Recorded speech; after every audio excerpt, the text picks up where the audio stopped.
Hi students, this is class 10 chemistry chapter, that is acids, bases and salts. This is second chapter in chemistry part. In this chapter we should discuss initially what are acids, bases and what are salts. First we should discuss about acids and bases, then properties of acids and bases. Later we will discuss about salts. First of all, what are acids and what are bases? There are some points regarding acids. By taste, acids are sour in taste.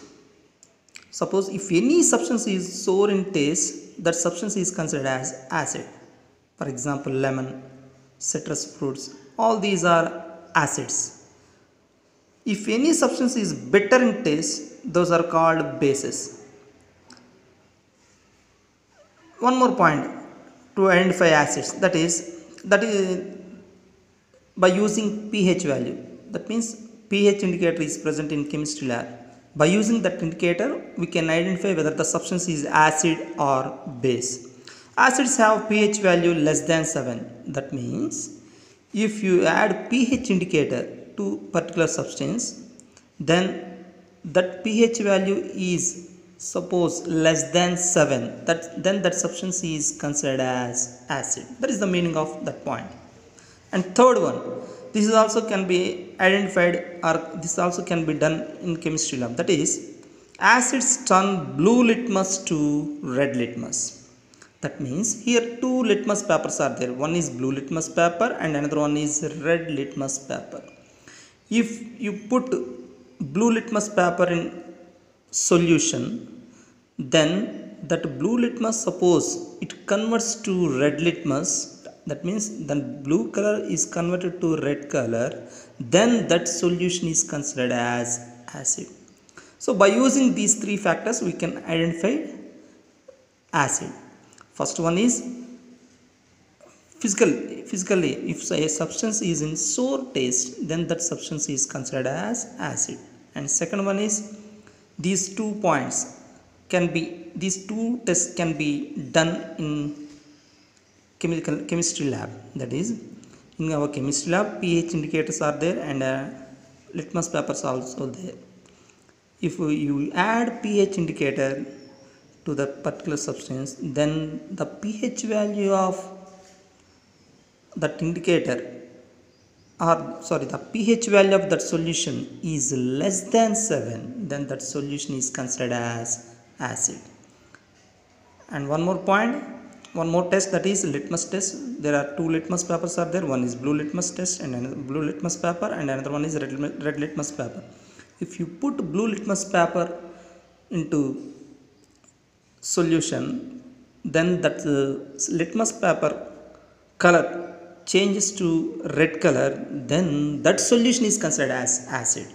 Suppose if you put red litmus paper in solution, then there is no color change in that red litmus paper, then that solution is also considered as acid.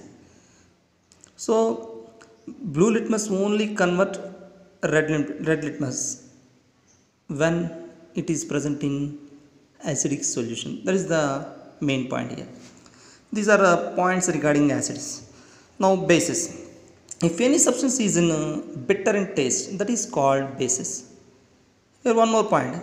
If pH value is more than 7, then that is also considered as base. That means if you add universal pH indicator to particular solution, then suppose the pH value of that substance is more than 7. pH value of that substance means the solution of the pH is more than 7, then that solution is considered as base. And another one, if suppose red litmus, if you put red litmus paper in the solution, for suppose that red litmus color changes to blue litmus color, then that solution is considered as base. So for acids, blue litmus is converted into red litmus. For bases, red litmus is converted into blue litmus. Don't get confused between these 2 points, last points.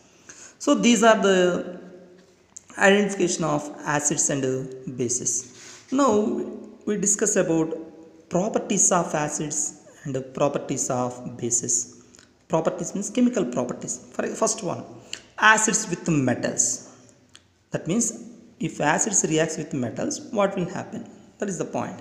Suppose if any acid reacts with metal, then salt and hydrogen gas both are formed. If any metal reacts with acid, then what are formed? Salt and hydrogen gas. For example, take zinc. This zinc is a metal. This HCl is acid. When zinc reacts with HCl, then ZnCl2 and H2. This ZnCl2 is a salt. This name is called zinc chloride. This zinc chloride and hydrogen gas both are formed. And one more example. Take same metal, that is zinc. Now change acid, that is H2SO4. This is also acid. When this metal reacts with H2SO4, that means when this metal reacts with acid, then here ZnSO4 and H2, that means ZnSO4 is a salt. Its name is zinc sulfate. These two are formed. So what is the point here? When acid reacts with the metal, then salt and hydrogen gas both are formed. You should remember that point, and also you should practice these two equations. They may ask these equations for 1 mark questions. Write the reaction between calcium metal and hydrogen chloride. They may ask the question like that. Write the reaction between potassium metal and hydrogen chloride. So you may face such type of questions for 1 mark question, for 1 mark. So this is one of the property of acid. Next, another property, that is when acids reacts with carbonates and hydrogen carbonates, what happen? Acids reacts with either carbonate or bicarbonate. What happen? The point is, if acids reacts with carbonate or bicarbonate, then salt, carbon dioxide and water, these three are formed. In the previous case, only salt and hydrogen gas, those two are formed. In this case, salt, carbon dioxide, CO2 and H2O, these three are formed. For example, when HCl reacts with Na2CO3, then NaCl plus water and CO2. This NaCl is salt, H2 and CO2. Same as like this. And one more example. When H2SO4 reacts with Na2CO3, then Na2SO4, H2O and CO2, these three are formed. So Na2CO3 is the sodium carbonate. Here one more example regarding bicarbonate, NaHCO3. This is called sodium bicarbonate. This is also called sodium hydrogen carbonate. So when HCl reacts with, HCl means acid, reacts with NaHCO3, then NaCl, H2 and CO2. These three are formed. So the point is, when acids reacts with either carbonate or bicarbonate, then salt, CO2 and H2O, these three are formed. And one more point, one of the property of acid, that is when acids with metal oxides, what happened? When acids with metal oxides, salt and water, these two are formed. Salt and water. For example, acid HCl, metal oxide, actually magnesium is metal. MgO is metal oxide. Its name is magnesium oxide. When acid reacts with magnesium oxide, then MgCl2 name magnesium chloride. This is salt. Salt and water are formed. So these 3 points are the properties of acids. First one is acids with metal. Then what form? What will form? Salt and hydrogen gas. Second one is acids with carbonate and bicarbonate. Then what will form? CO2, H2O and salt. These three are formed. In third case, acids with metal oxides.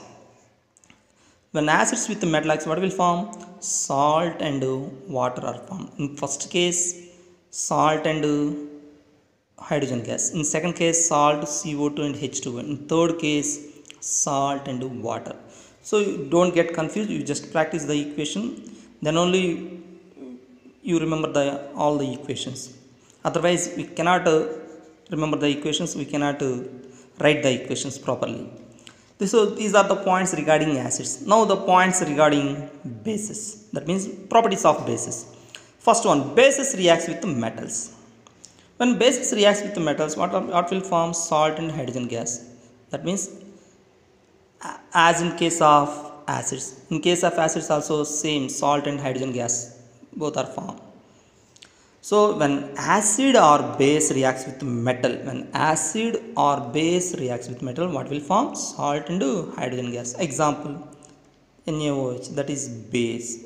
When this base reacts with zinc metal, then Na2ZnO2 and H2. Na2ZnO2, this is salt. Its name is sodium zincate. And hydrogen gas. Both are formed. This is one of the property of base. And one more property of base, that is bases reacts with non-metal oxides. When base reacts with non-metal oxide, then salt and water are formed. So, as in acids. In case of acids with metal oxides. In case of bases with non-metal oxides. Acids with metal oxides, bases with non-metal oxides. In both cases products are same, that is salt and water. Here also salt and water. Example, CaOH twice, this is base. CO2, that is carbon dioxide. This carbon dioxide is considered as non-metal oxide because carbon is non-metal. So when this base reacts with carbon dioxide, then CaCO3, this is called calcium carbonate. This is CaCO3 and H2O. These two are formed. So these are the properties of bases, and some more points are there. That is, acids reacts with bases. When acid reacts with base, then salt and water are formed. This is very, very important. This is called neutralization reaction. When acid reacts with base, then salt and water are formed. This is called neutralization reaction. For example, HCl plus NaOH gives rise to NaCl plus H2O. In this case, HCl is acid, NaOH is base. This NaCl, we know that this is salt, and H2O water. And one more example, H2SO4, this is acid, CaOH, this is base, then CaSO4, that is salt, its name is calcium sulfate, and water. These are formed. So what is the point? When acids reacts with bases, then salt and water are formed. This is called neutralization reaction. Next one, acids are bases with water. That means acids with water and bases with water. Here very, very important points are there. That is, in case the two in acids part, we should not add water to acid. We should add acid to water. Suppose if you add water to acid, then explosion takes place. Because if you add water to acid, that means you are making concentrated acidic solution. It has explosion nature. That is due to the presence of H3O plus ions. This is called hydronium ion. So chemically we can write the equation like this. That is, when HCl, that is acid, reacts with water, then H3O plus ions and Cl minus ions are formed. This H3O plus ion is called hydronium ion. It has explosive nature. This is chloride ion, not chlorine. It's chloride ion, aqueous hydronium ion and aqueous chloride ion. So what is the point here? We should add acid to water. We should not add water to acid. If you add water to acid, then explosion takes place. Because if you add water to acid, that means you are making concentrated acidic solution. It has more acidic nature. That is due to the presence of H3O plus ion. When these H3O plus ions are present in more quantity, it has explosive nature. So we should not add water to acid. We should add acid to water. Why we should add acid to water? In second case, that means if you add acid to water,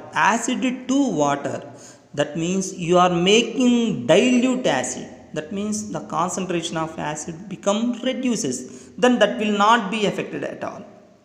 So we can add acid to water. We should not add water to acid. This is very important question. Why we should add acid to water, or why we should not add water to acid? So this is very important question.